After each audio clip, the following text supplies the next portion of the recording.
for the collaboration that occurred from many folks. So the community, the Reston community in particular, was instrumental. Our police officers, our cops assigned to the Reston District Station helped detectives identify this person. This person was known to police officers. He's known to the criminal justice system. He's known to the FCPD.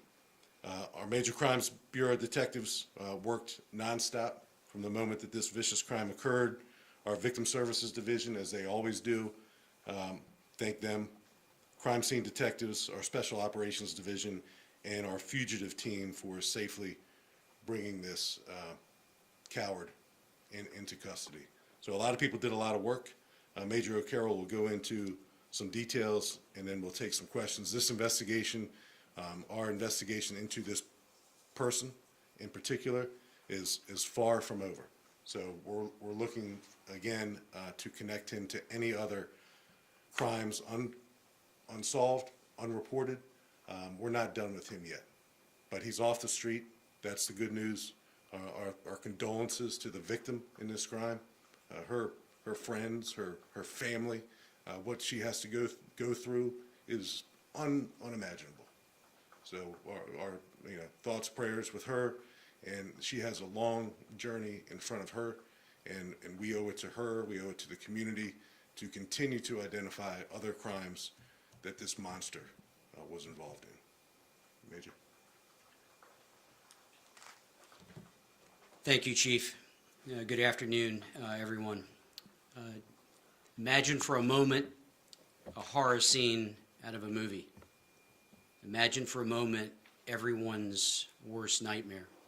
An adult woman who falls asleep in her living room while watching TV, wakes up to a man standing inside her apartment, armed with a weapon. But this wasn't a movie. It was Sunday night, minutes before midnight, in an apartment in the 2200 block of Lovedale Lane in Fairfax County in the Reston Shadowwood community. The intruder threatened the woman and ultimately raped her on the floor of her own home. After the brutal rape, the predator fled the apartment after locating the victim's phone, which he stole. Officers from the Reston District Station were called to the scene, and they immediately started a search for the suspect, ground search, and we used our K-9 team. The victim's phone was located, discarded a distance away from the apartment in the woods. The suspect was not located. Detectives from our Major Crimes Sex Crime Squad, our detectives from our cyber and forensics team were dispatched to take over the case from patrol, and they went to work. The officers and detectives had been made aware of a previous case from June 9th. And through good old-fashioned detective work, looking through video footage that was provided by a community member from the June event, it caught a predator passing at various times of the night. That predator was recognized by detectives and officers, and also an alert community member saw a handprint on a sliding glass door. And when that community member had seen that, we were called back to the residence in June.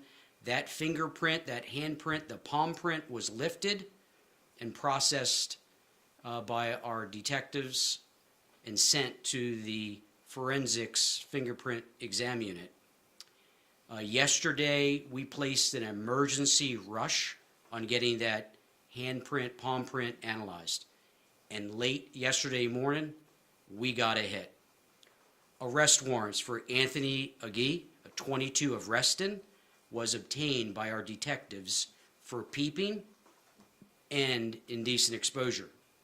As the chief mentioned, officers from our Special Operations Division, detectives from the Fugitive Apprehension Team, along with my members from Major Crimes, responded and saturated the area, all in an effort to locate Agee. Yesterday at 4:15 in the afternoon.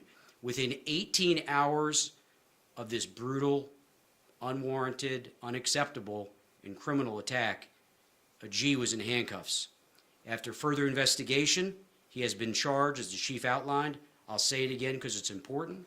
In addition to the two additional or initial charges, he's also charged with rape, burglary with the intent to commit rape, abduction, and the chief highlighted at the end, preventing a 911 call. He's being held at the Fairfax County Adult Detention Center, appropriately on no bond. Now, as all defendants get in this case, is the presumption of innocence, and this defendant receives that as well. But I am thankful to report that our guy, our offender, our monster, as the chief said, is in the county jail. But this case does remain active. If anyone has information relevant to this offender, this case, or other cases, maybe you have additional video that would help in this case or other cases, call the Fairfax County Police Department. We can be reached at 246-7800. That's 703-246-7800, option 2. That will get you to our detective team. You can remain anonymous. Report anything that you think would help in these cases. Some additional things I'd like to share. The victim, the survivor, did nothing wrong. And to my team, Detective Brandolino, thank you for being here today. But it really is the squad. It's your entire team under the leadership of Second Lieutenant Berkey. I know the captain of the violent crimes team is here. Captain, thank you. Lieutenant, it does take a team. But to all of the crime scene detectives, the analysts, the technicians, everyone who has worked on this case literally around the clock, you are dedicated. You are passionate. You are empathetic. And you do work so hard to resolve these critically important cases. So thank you on behalf of my team. But know that this quick arrest is not closure. It's a resolution and some sense of justice, knowing the offender in this case or these cases are off the streets. Our lead detective, our victim service specialist, will be working with this survivor. And the chief used a word that is key on the journey that she's on, and that's ahead of her. We will be at her side. And the chief and I will take any questions that you may have. The suspect in Hi, Megan Rivers from Channel 9. Yes, ma'am. The suspect in this case, was he familiar to the victim at all? Do they have any connection whatsoever? Or was this just a completely random incident? So you have a couple of questions, and I'll answer everything. He was not known to the victim, and this wasn't random. I say that because he was a predator in that neighborhood, and what he did minutes before midnight is the worst of the worst, and that's why I said when we got the call, we responded, and the entire team, FCPD, responded and worked literally throughout the night into the next day. And I gave you some markers. As soon as we had those warrants, we were on to where he was to get him in handcuffs. So the process worked because of the hard work of detectives. But he selected his victim out. So there's actually been an 18.7% increase in forcible sex offenses from 2016 to 2021, but a decrease about 32% from that same period. Is that anything that's concerning to you in regards to this case or trends that are going on in the county? Yeah, I'll save some remarks. I think the chief will probably weigh in as well.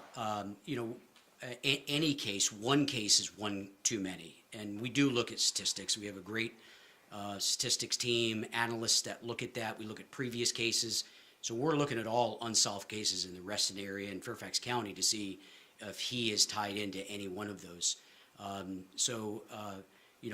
numbers are what they are, but they're not just numbers. They're victims, they're cases. And we're all hands on deck to close them, to actually prevent them, You know, we recently relaunched our women's self-defense program. We've got crime prevention officers out there raising awareness, so we're all hands on deck to get those numbers to zero. Chief? So the numbers and the statistics, and behind every number and behind every statistic is a person, a victim, a survivor. So depending on what particular sex offense we're talking about, we have many different categories, and the things that we look for are serial offenders. And this person who has been charged with these crimes, based on what just happened literally hours ago, is likely a serial offender. So now we're going to work backwards, and for those women in that particular community or elsewhere who, for whatever reason, did not report an incident or a sighting or an attempt to enter an apartment or a home, it's never too late, and it helps us put the pieces together. So, you know, we do look for trends, patterns. We look for people who reoffend. This person, again, is a convicted felon, known to the criminal justice system, known to the FCPD, and because he's so well known to us, it certainly assisted in our ability to quickly apprehend him. Paul? So you have this incident on June 7th. Is it believed, you said he was charged with peeping. Is it believed that he may have been stalking that person and tried to get into that residence? And then how were you able to link that case with this case? So, Paul, I'll let the major answer that question, because I don't want to say anything that may jeopardize the ongoing nature of this investigation. But again, we are looking retrospectively, geographically, and we're looking at him. And there's numerous ways that we can help, or we can seek to identify where he has been. And we're doing that hard work right now. But I'll let the major, to the extent that he can, answer the other part of your question. Yeah, so the earlier event in June gave us the ability, with an abundance of probable cause, to arrest him on that.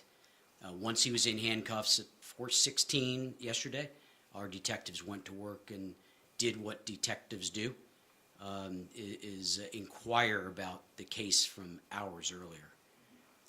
So we conducted additional interviews and collected additional evidence, and there is an abundance of probable cause that led us to those additional charges. It's appropriate.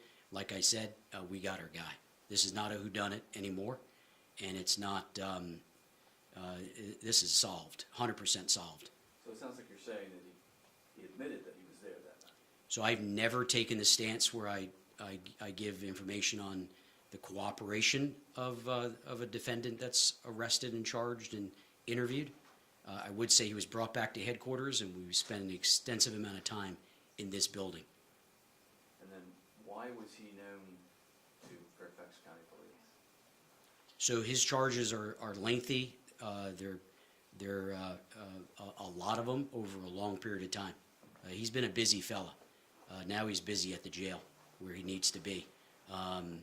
But I can tell you, when we assembled a massive team throughout the night, bringing in more staff, more experts and forensics, and again, just great detectives, and they're in the room today, and officers that were coming on shift identified who he was, and that gave us the break that we needed.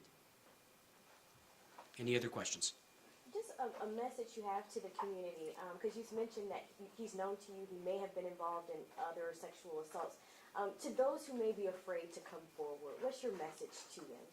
So I in my remarks earlier, I spoke about how caring our officers are. And all my detectives, all the detectives in the detective bureau start off as street cops. They wear a uniform, they go on calls. So my staff are kind of homegrown through the law enforcement profession. The chief and I collectively, have 60 plus years of service in law enforcement. Officers care, I care, my team cares, our officers care. So people can and should report crimes. We mentioned analysts and others that help us connect crimes. We can do it forensically, We can do it through proximity. So have the confidence to call law enforcement. We've got great staff, victim services, who's in the room today. Thank you, Director Fayez and your team. So we're all in to support people that want to report crimes or report suspicious activity, and that could aid us in breaking a case. So he's off the street, not able to do it again, because we have a great community and some people called, and I think we're going to receive more information, which is going to help tell the full story. And he did say that he, oh, sorry. I just wondered, can you confirm the spelling of his name? Is it A-N-T, or is there an H in there, an Anthony? So it's Anthony, common spelling, A-N-T-H-O-N-Y, middle initial D as in D, David, and then last name is A-G-E-E. He's 22. And then you said that he's now currently in the Fairfax County Adult Detention Center, but for people who may still be feeling uneasy, what can they do to keep themselves safe in their own homes, because something like this shouldn't happen again? Yeah, so thank you for asking that question. I think residents can do a lot. We've got a robust crime prevention unit. We have commanders that organize events in their district. And Captain Pageray, thank you for being here. He's the commander of the Reston stations here today. Cares about this case. Thank you for being here, Captain. But he's got a team that can go out and provide information on safety, awareness, and prevention. And again, as I mentioned, we've restarted the self-defense program in Fairfax County. Chief Davis supported the restart. It was offline for a decade. We're back teaching that class. So there's a lot the community can do with law enforcement to raise awareness. But another thing that's been helpful in this case is video surveillance. Members of the community that have enabled video cameras, Ring doorbells, and different things of using technology has been helpful. So it's not one thing, it's a layered approach to personal safety and home safety, or something that could aid in an investigation that unfolds like it has in this case. How far away was the June 7th incident from Sunday's incident? Imminently close. Same apartment complex? Same neighborhood, same apartment complex. Yes, so imminently close. That's why we're looking at all the cases in the Reston area, or even outside Reston. That's why our net has now moved to a larger area of Fairfax, because what the history of this predator tells us, yeah, he's made his way around, and we're going to see where he's been and what he's done. So we might be back before you announcing additional charges. Let me ask this question. So, with all the technology that you guys have at your disposal these days, I know that there's a lot of cases out there where you guys will share a photograph of somebody around within your units, right? You said that you had an image of this guy that was shared. Was it not good enough that you were able to share that around within your units, that anybody noticed or recognized this guy? Yeah, You said he so was well known. no, great question. So I think the individuals that had seen the photo, the still photo of the video that was obtained, it didn't strike anyone's knowledge that's who it was. Once the case broke yesterday, our detectives and others said more law enforcement had looked at it, and that's where we got some of the initial breaks in the case. I mentioned good old-fashioned police work, because fingerprints and palm prints work. That's trusted and reliable. I'm often, Chief and I talk about DNA and forensics. The palm print helped us seal the deal. Chief? Yeah, Paul, I just want to clarify or add to that a little bit. It's not just FCPD technology that's at play. It's technology that exists in the residential communities, business communities, Ring doorbell, et cetera. So the proliferation of video surveillance technology in America really puts us in a great place. And we don't have to go back too far this summer at Tyson's. And without the video surveillance opportunity to identify that shooter, Noah Settles at Tyson's, it may have taken us a little bit longer. I still think we would have captured our bad guy, but it may have taken us a little bit longer to do that. So as much as we can continue as a society to share video surveillance footage with law enforcement, with the police, I know it's sometimes a sensitive topic, but if we're talking about public spaces and spaces where people live and expect some level of safety and privacy, it's an important endeavor to continue to strive to enhance. But that was one of those cases where you shared that photo around to law enforcement in the Washington area, and that's how somebody recognized him. Settles I'm talking about. Right, right. It happens every day. I just use that one as an example, but the more we can do it, the better. And again, to folks who may watch the news tonight and hear about this, particularly women who live in that apartment condominium complex community, and I saw a couple of them interviewed on the news last night. I forget what channel. I watch them all. But a couple of the residents said that it appeared to be a tight-knit community of residents, and they speak to each other and they look out for each other. So as they consider that person who walked, particularly ground level residents, that person who walked by a sliding glass door, by a wood line, or a knock on the door, a person in the parking lot who seemed out of place, as small as that might seem to someone, another message we want to give the community, particularly that community, is you're never bothering us. You're never bothering us.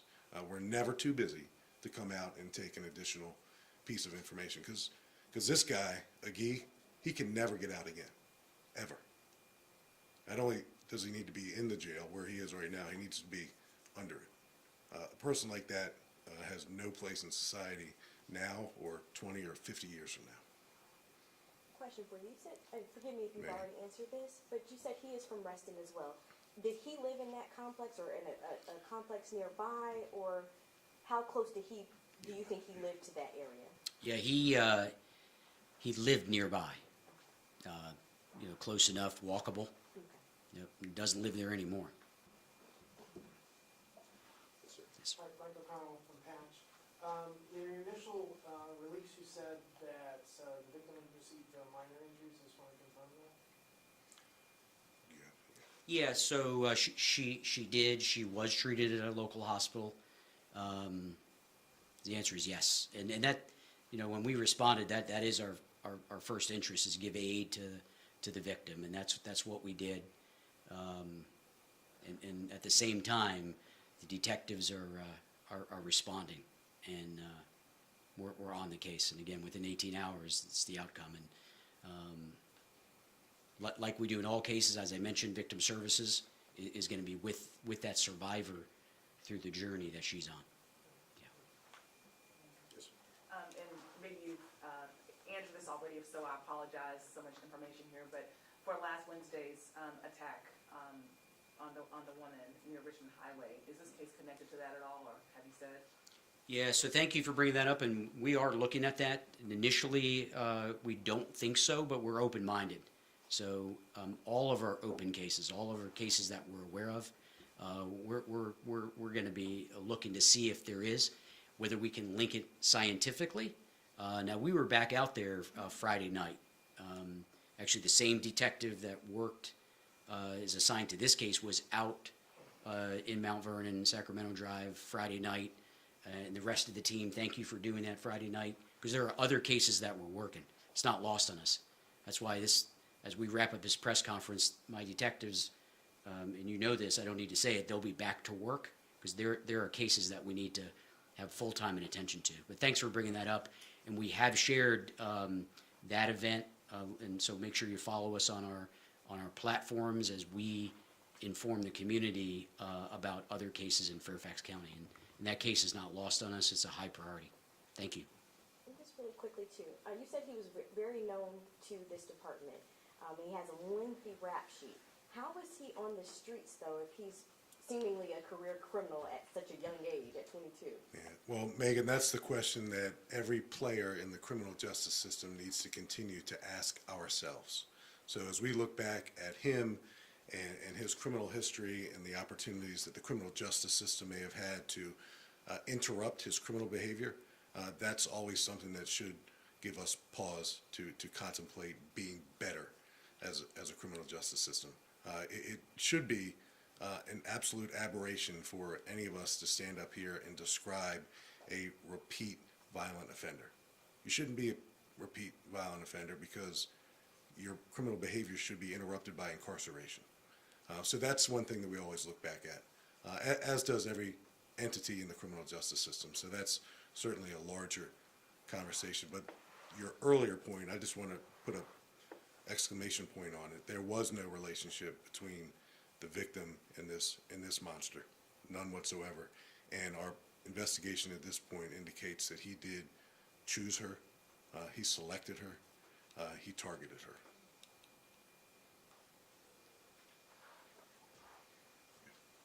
Thank you all. Thank you.